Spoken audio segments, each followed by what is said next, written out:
Y finalmente, cuando es anciano, Apolinar regresa después de tantos años a su pueblo Pulacayo. ¿Qué cosa encontrará? Capítulo 27. Reconciliación. Pulacayo 1995. Cerca de las 10 de la mañana, el tren llegó a la nueva estación de Uyuni, más amplia y más anónima. La que Apolinar conocía estaba al lado y en desuso. Los pulmones y el corazón de Apolinar hicieron un esfuerzo para acostumbrarse a esa altura, y junto con su nieto se dirigió hacia la estación antigua, que mantenía en el piso las mismas losas de piedra y los postes de madera que sujetaban el techo de calamina. Eran los originales. Apolinar quiso tocarlos, pero un trabajador de la estación se le acercó y le pidió amablemente que se retirara porque esos predios ahora eran un museo y no se permitía que la gente caminara por allí. Si querían pasear, podían hacerlo en la nueva estación. Apolinar no entendió muy bien esas motivaciones y preguntó: ¿todavía salen trenes a Pulacayo? El funcionario se sorprendió ante esa pregunta, que más bien parecía una burla, y respondió: Señor, hace más de 20 años que esos trenes dejaron de funcionar, y cuando asfaltaron la carretera a Potosí, enterraron gran parte de las rieles. Joven, vuelvo después de mucho tiempo, dígame cómo hago para llegar al centro minero. Vaya a la terminal de buses, detrás del mercado, y tome cualquiera que viaje a Potosí, pero antes pregunte si el chofer querrá parar en la entrada a Pulacayo. Ya no hay mucha gente que vaya hacia allá, explicó el trabajador ferroviario, que deseaba deshacerse de ellos para seguir su trabajo. Apolinar buscó el hombro de su nieto para apoyarse al caminar y siguieron las instrucciones del funcionario caminando lentamente. Las calles y las casas del centro de Uyuni no habían cambiado mucho. Sin embargo, ya no había tanta gente como antes, y a simple vista se notaba que los turistas eran más numerosos que los habitantes. Como en su juventud vio a muchos jóvenes de distintas nacionalidades, pero ahora iban cargados de mochilas, bolsones y botas de plástico. Abuelo, todos los turistas vienen a conocer el salar de Uyuni, dijo Mateito. Apolinar asintió con la cabeza, pues le pareció normal que la belleza de ese desierto de sal quisiera ser conocido por todo el mundo. Pero cuando preguntó a unos japoneses si conocían Pulacayo, nadie sabía de la existencia de ese lugar. Más adelante encontraron los ómnibus que partían a Potosí, y no hubo dificultad para tomar uno que los dejase en la entrada de Pulacayo. Aquí es, jefecito. Caminas unos cuantos metros y ves la entrada, dijo el chofer a Apolinar, y añadió: no vayas a demorarte porque las flotas que regresan por la tarde no siempre se detienen aquí. Ellos siguieron las instrucciones del chofer del bus, que ya se había alejado levantando polvareda, y caminaron un trecho corto por una calle empinada en la dirección que les había indicado. Encontraron el ingreso a Pulacayo, pero no vieron a nadie. Solo el viento silbaba y se divertía con algunas bolsas plásticas atrapadas en la paja brava. Reconocieron un letrero de madera en el que se leía con dificultad: «Bienvenidos al centro minero Pulacayo», pues además de estar patas arriba tenía su pintura descascarada. Estaban aún distantes de la entrada, donde los esperaba un portón y una caseta de madera. Desde allí Apolinar vislumbró un panorama desolador.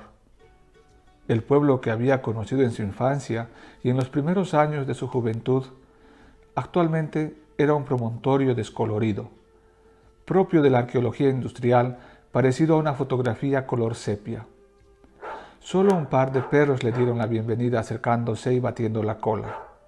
Minutos después, gracias a esa alarma canina, detrás del portón, se divisó una silueta que hizo una señal con la mano para que se acercaran. Era una mujer de edad adulta y de estatura baja, con el rostro curtido por el frío y el viento, y parecía ser la encargada de recibir a los visitantes. «Bienvenidos, hoy es mi turno», dijo, y añadió cansinamente, pero con tono amable: como ocurre siempre, pensé que nadie vendría a visitarnos. Y señalando la caseta agregó: vengan por aquí. ¿De dónde vienen? Indagó mientras entraban en la caseta. Esta poseía 2 pequeñas ventanas, el suelo de madera rechinó con cada paso que dieron, pero eso parecía no importarle a la mujer. Allí estaban los 3.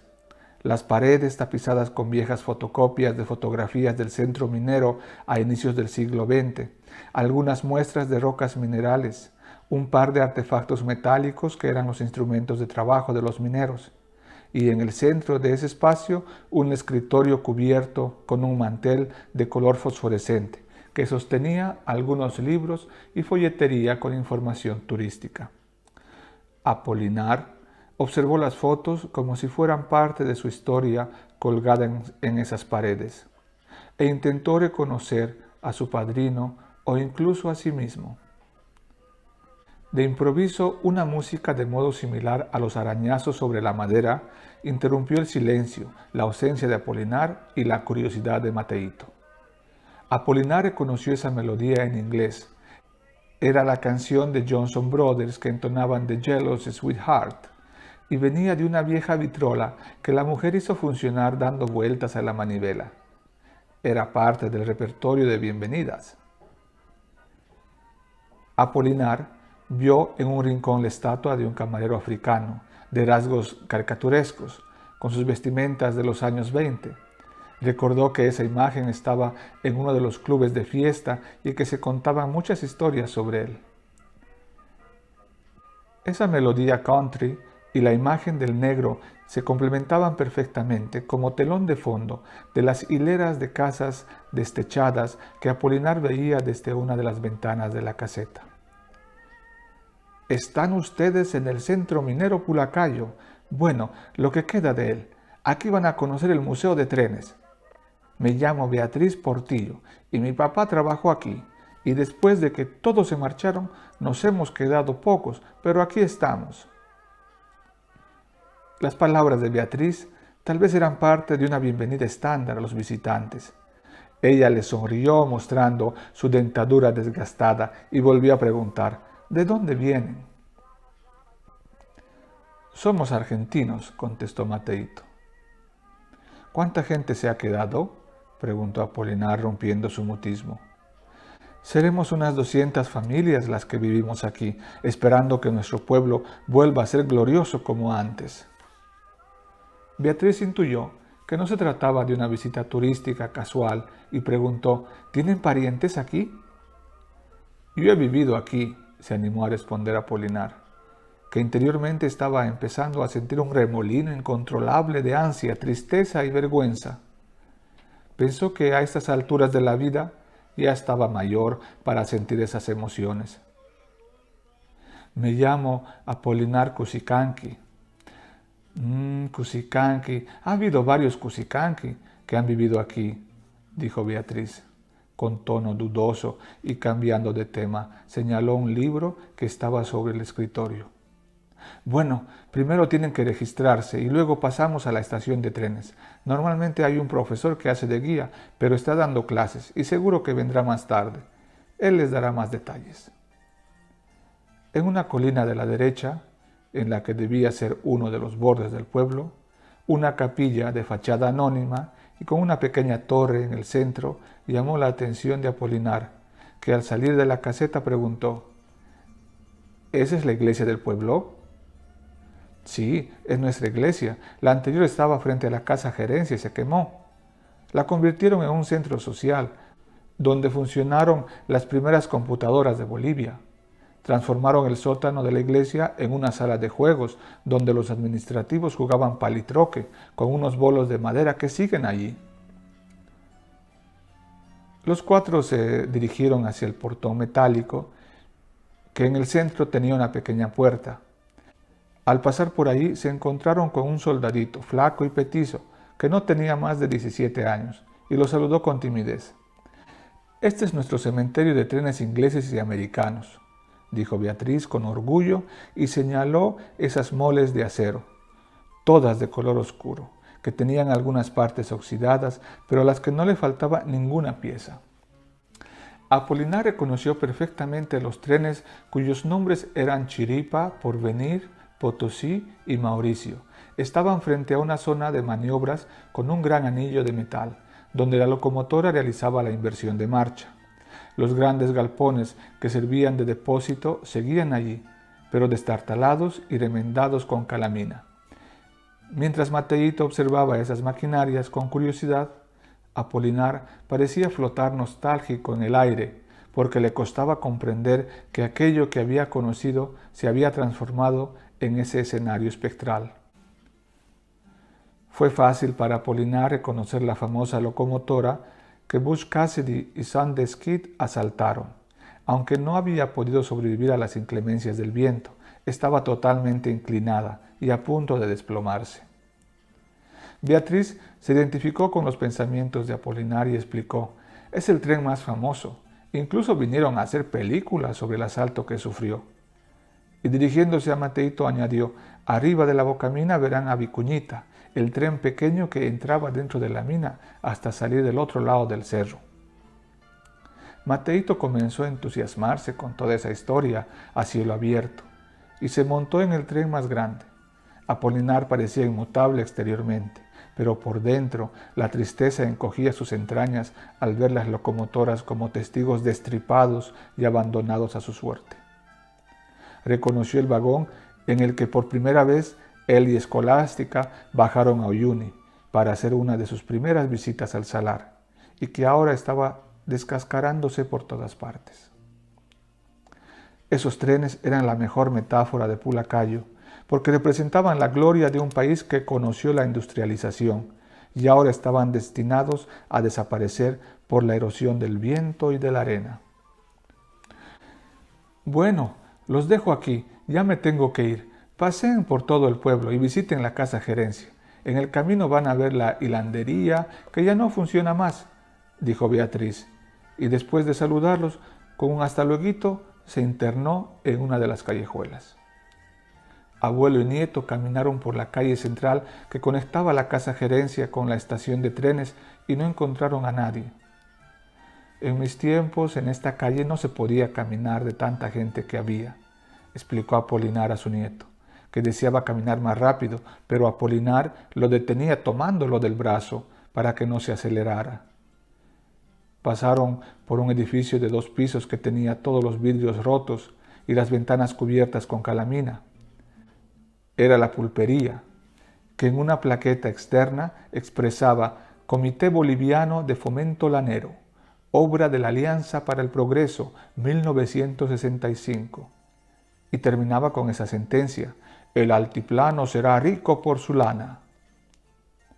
Continuaron caminando y escucharon el bullicio de los niños en una escuela. Apolinar sintió una caricia consoladora al saber que aún había chicos y una escuela en Pulacayo. Vio un pequeño jardín sin flores y al lado un parque de juegos con un tobogán, un sub y baja y un columpio. Al mirar hacia el centro del parquecito, reconoció la carcasa de la ambulancia, ahora pintada por fuera con los colores del arco iris. Recorrieron las calles hacia la casa gerencia, en las que muchas construcciones estaban derruidas y los centros sociales vacíos. Le llamó la atención un letrero de metal que indicaba el centro social donde se había redactado la famosa Biblia de los Trabajadores en 1946, conocida como la tesis de Pulacayo.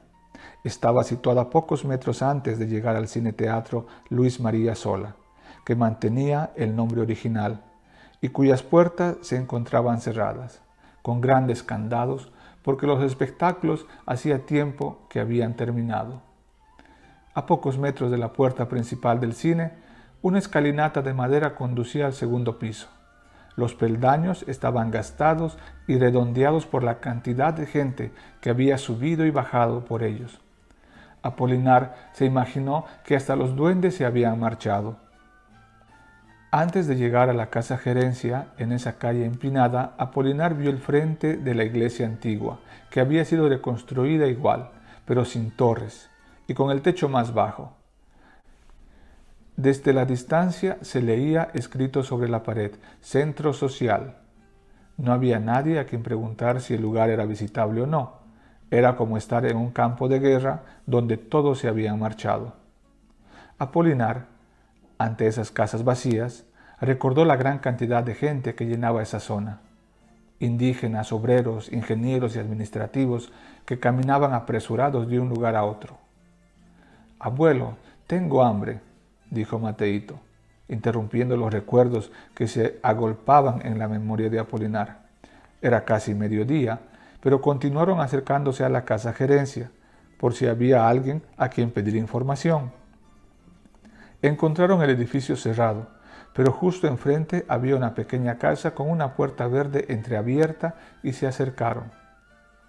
Encontraron a una señorita de ojos verdes vestida con un overol azul, que trabajaba detrás de un escritorio donde había varios libros de actas y en medio un casco de protección color blanco que contrastaba con los archivadores ubicados en varios estantes de esa oficina.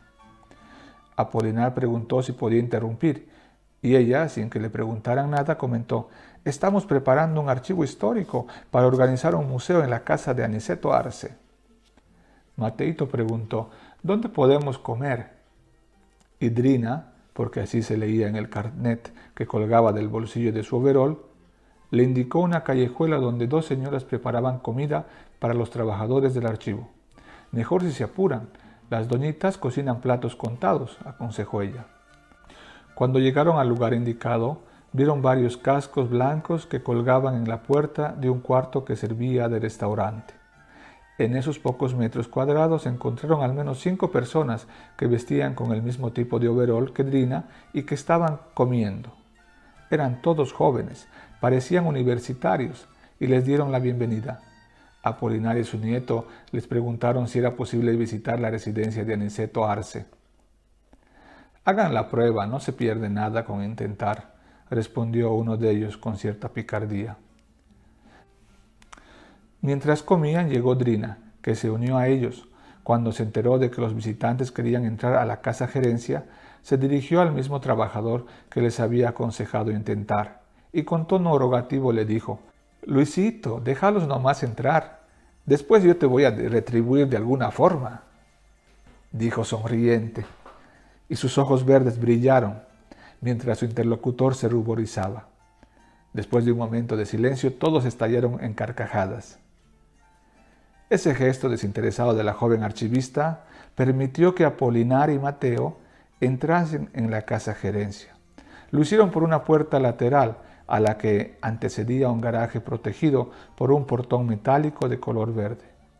Apolinar nunca hubiese imaginado que podía entrar allí. En su juventud, el acceso a ese lugar estaba prohibido para los que no trabajaban o vivían en él. Entraron directamente a un pasillo, que del lado izquierdo, o sea del este, tenía ventanales altos hasta el techo, por donde entraba el sol radiante, mientras que a la derecha estaban las puertas de las oficinas en las que realizaban sus tareas el personal administrativo. Allí Apolinar había visto a decenas de contadores y otros oficinistas, todos ellos con chalecos negros y camisas blancas, con las mangas recogidas hasta los codos. Ahora esas oficinas estaban vacías. En una de ellas vieron antiguos cuadernos de grandes dimensiones con tapas de cuero y hojas amarillentas, archivadores, libros de informes y cuentas que desde el suelo se alzaban uno sobre otro, formando columnas de distinta altura. En otro espacio, en que antiguamente había funcionado una de las oficinas de administración, encontraron bloques de periódicos antiguos en español y en otros idiomas. Un estante empotrado en la pared tenía máquinas de escribir Olivetti, de varios colores y dimensiones, aparatos de telégrafo con manivelas y algunas bocinas de los teléfonos que debían sostenerse con las dos manos. Otro estante estaba repleto de máquinas calculadoras mecánicas que se usaban en las tiendas del pueblo. «Por favor, no toquen nada. Estamos catalogando todo», dijo el archivero, que los dejó entrar. Apolinar reconoció los carteles de la pulpería, donde se exhibían las enormes listas de productos y sus precios. Eran los mismos que él había visto cada vez que su madrina lo enviaba a hacer cola con su canasta y su piedra. Los recuerdos de Apolinar formaban un torbellino de imágenes inverosímiles en su mente, porque no sabía si lo que estaba viviendo era parte de la realidad. El encargado que los guiaba les dijo: «Si quieren pueden subir al segundo piso, pero no toquen nada. Estamos catalogando todo», repitió, y se fue a una oficina para continuar su trabajo. Se dirigieron al centro de la construcción, que tenía una gran escalinata señorial. Mateíto se adelantó. En cambio, Apolinar subió esas escaleras con temor y temblor, no solo por el peso de sus años, sino también porque pensó que estaba entrando en la Santa Santorum de un pueblo de habitantes valerosos. Eran los aposentos de Aniceto Arce, fundador de la Compañía Huanchaca, y de todos los gerentes que lo habían sucedido. La estructura del segundo piso también tenía un pasillo largo con los ventanales de cristal cortado que detenían la luz y el calor del sol. Había algunos estantes con libros en inglés, alemán y francés y algunos en español, novelas y romances en su mayoría. Apolinar se sintió intimidado al traspasar el dintel de la puerta central de madera tallada. Entró en un salón señorial, de paredes tapizadas con gamuza roja, cortinas finas y grandes espejos de marcos dorados. En el centro había una mesa oval, con 22 sillas talladas en ébano, con espaldares de cuero repujado en la que se distinguían las iniciales C y H. La iluminación provenía de arañas de brazos dorados, con hojas y ramificaciones que se enroscaban sobre sí mismas. De ellos pendían caireles que formaban grandes racimos de cristal. Una chimenea de mármol negro y muy cerca un piano de cola daban el toque supremo de elegancia. ¿Cómo era posible tanto lujo y confort, mientras los mineros, como su padre, tenían que vivir en pocilgas? En la mente de Apolinar, el pasado se fundió con el presente, parecía estar en otra dimensión, y el único punto de referencia era el panorama que se veía fuera de las ventanas, las montañas y las viviendas abandonadas de Pulacayo. Continuó visitando otras salas y antesalas de la casona, y en cada una de ellas había una chimenea de mármol de distinto color, que hacía juego con los tapices y las cortinas. Óleos del general Simón Bolívar y del mariscal José Antonio de Sucre, fundadores de Bolivia, adornaban una de estas salas. En otras estaban las pinturas de Aniceto Arce, y en un lugar menos importante reconoció un retrato menos agraciado de Mariano Ramírez, fundador de Pulacayo. Las salas tenían como decoración preciosos relojes de diferentes estilos, ninguno de los cuales funcionaba. Mateíto estaba absorto en los detalles de una de las salas, y Apolinar se dirigió lentamente hacia la zona de los dormitorios. Antes de llegar al dormitorio principal, vio una serie de cuartos pequeños con catres de hierro forjado inglés, acompañados de sus mesitas de noche con el orificio inferior que sostenía la basinica de porcelana. A pesar de que cada dormitorio contaba con una bombilla eléctrica empotrada en la pared, también las mesitas de noche tenían su candelabro. Finalmente Apolinar llegó al dormitorio más importante y encontró un ambiente lujoso, que aparte de tener una cama matrimonial, poseía otros ambientes de servicio. Un baño con una tina desportillada, un juego de sofás, estanterías talladas y guardarropas de estilo francés, una sala de lectura y un estudio privado que ocupaba una esquina de la casa, con las ventanas justo enfrente de la antigua iglesia. Caminó hacia el ventanal y se quedó parado detrás de las cortinas contemplando el centro social. Estaba allí, con la respiración cansada, y de pronto un pensamiento atravesó su memoria como un rayo y lo trasladó hasta la noche en la que la iglesia se había quemado. Se encontraba en el lugar donde esa noche alguien lo observaba mientras él salía de la iglesia y pensó: ahora me acuerdo bien, al salir de la iglesia, después de llorar la muerte de Escolástica, alcé la mirada y vi que estas cortinas se movían y que detrás de ellas una sombra me miraba. Y mientras este pensamiento corría por su mente, los labios repetían con su voz del anciano: fue él, fue él. Parecía que no existía ni el pasado, ni el presente, ni el futuro para Apolinar, hasta que el sonido de la sirena lo hizo volver en sí. Era la misma sirena que a mediodía avisaba a los obreros que podían ir a casa a almorzar. ¿Había escuchado bien o era producto de su imaginación? Un poco asustado, vi acercarse a su nieto, que le preguntó: abuelo, ¿te sentís bien?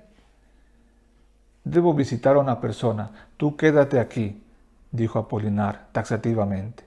Y su nieto no preguntó más porque era la primera vez que su abuelo le daba un orden con tanta determinación. Recordad que tenemos que tomar el tren esta noche, dijo Mateito.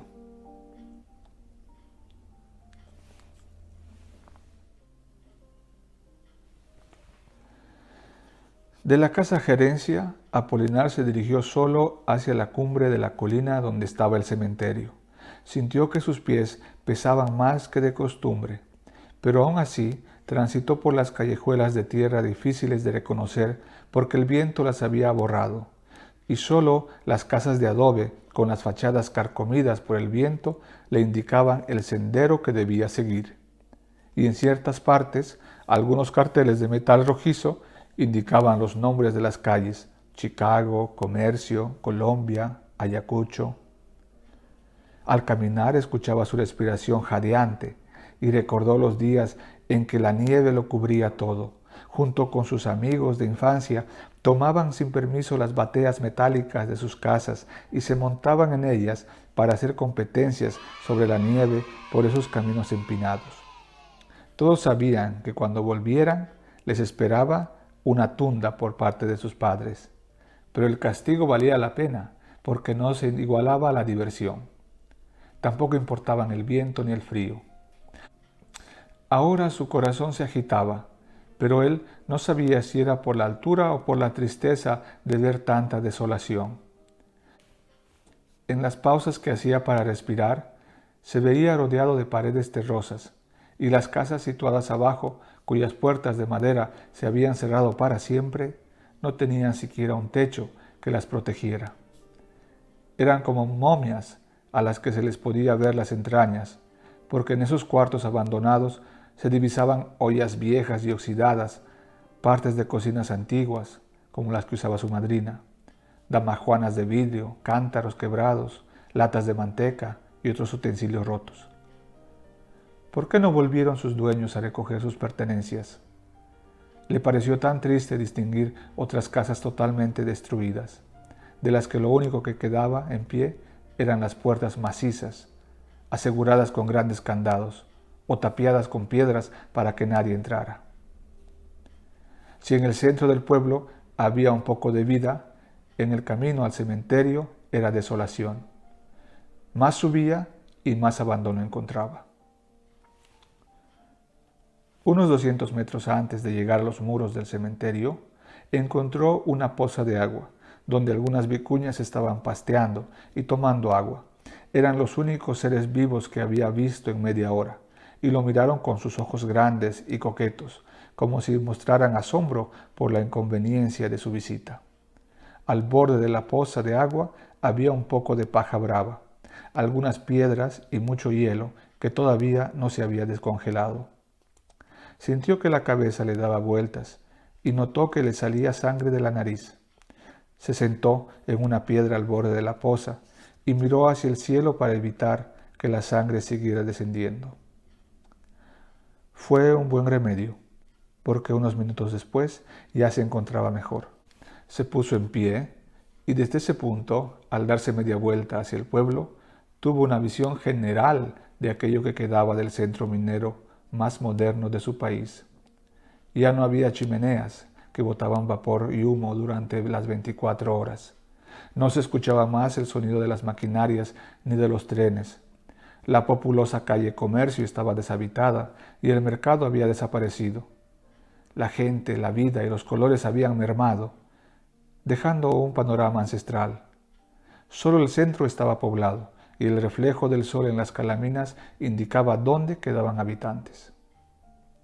Continuó su camino hacia el cementerio y reconoció de inmediato sus muros de piedras altos.